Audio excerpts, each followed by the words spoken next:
Bismillahirrahmanirrahim. Assalamualaikum warahmatullahi wabarakatuh. Sampai jumpa, bertemu lagi kita, wahai pemirsa. Di video kali ini kita akan bahas tentang asal mula radikalisme di kampus. Nah, ini ya. Kenapa? Karena akhir-akhir ini ada semacam tuduhan atau dugaan bahwa di kampus itu ada radikalisme. Sebenarnya benar nggak sih ya? Ini nanti kita lihat, kita ulas ya. Kalaupun benar, kira-kira apa penyebabnya kok ada radikalisme di kampus? Nah ini, kita lihat dulu ya secara luas ya. Kenapa ada radikalisme di kampus? Nah ini sebab-sebabnya kira-kira apa? Ya. Nah kalaupun misalnya ada, kira-kira fakultas mana yang rentan terpapar radikalisme. Jadi di setiap kampus ya kan pasti ada fakultas macam-macam ya, mungkin hanya ada satu fakultas, ada satu jurusan dan lain sebagainya. Karena kampus ini juga ada universitas, ada sekolah tinggi, ada macam-macam.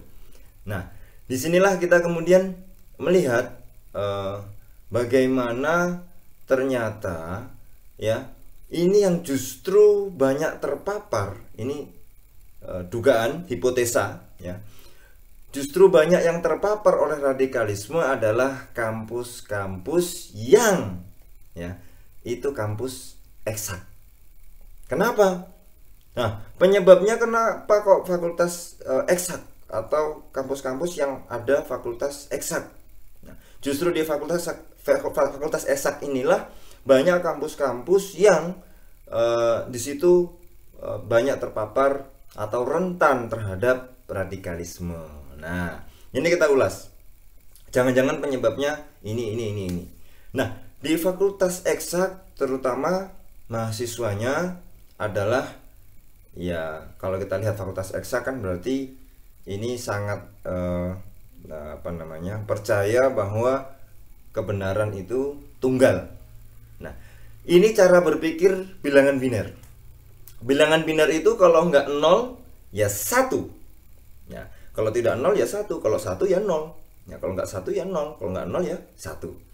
Nah, cara berpikir kebenaran tunggal ini, bahwa hanya ada satu kebenaran ya, ini rentan ketika dimasuki doktrin-doktrin yang bersifat agama. Jadi kebenaran hanya ada satu. Nah, tidak menutup atau tidak membuka kebenaran-kebenaran lain. Nah, efeknya kebenaran versi bilangan biner ini ketika seorang mahasiswa ini mungkin tidak hanya fakultas eksak tapi rata-rata rentan ya terpapar radikalisme di fakultas eksak. Nah, kenapa? Karena kalau dia sudah menerima satu kebenaran maka dia akan menolak. Justru kebalikannya, anak-anak fakultas eksak ketika sudah menolak satu doktrin maka dia tidak akan mau. Nah, di sini terjadi bahwa hanya ada kebenaran tunggal. Efeknya apa? Bahwa ketika dia misalnya masuk sebagai mahasiswa, kemudian ada doktrin-doktrin agama yang ekstrim, yang radikal, yang itu sifatnya adalah radikal, maka dia kalau setuju dengan pemahaman itu maka akan digenggam erat dan akan menutup ya suara-suara atau kebenaran-kebenaran yang lain. Sebaliknya, jika dia menolak doktrin itu dari awal, maka dia akan menolak, nggak mau, dan dia tidak mau ikut doktrin tersebut. Nah, dari mana sih sebenarnya asal mula cara berpikir bilangan biner ini? Tentu saja kalau ini baru terjadi sekali, dua kali, ya tidak akan mungkin bisa seperti itu. Ini melewati proses yang sangat panjang sehingga tercetaklah cara berpikir biner yang seperti ini. Ini tidak mungkin sebulan dua bulan langsung orang bisa seperti ini ya. Dan dari mana? Kalau kita analisa ya, ini sudah diajari sejak kecil. Loh kok bisa? Apakah mungkin ini karena pengaruh orang awam kemudian belajar agama kemudian tiba-tiba seperti ini? Enggak. Potensi berpikir hitam putih, potensi berpikir secara bilangan biner yang tadi saya sebutkan, itu sudah ada sejak kecil. Jadi sejak kecil kita sudah diajari ini. Dari mana? Dari soal pilihan ganda. Kenapa? Karena sejak kecil ya kita sudah belajar soal pilihan ganda sejak SD, SMP, SMA.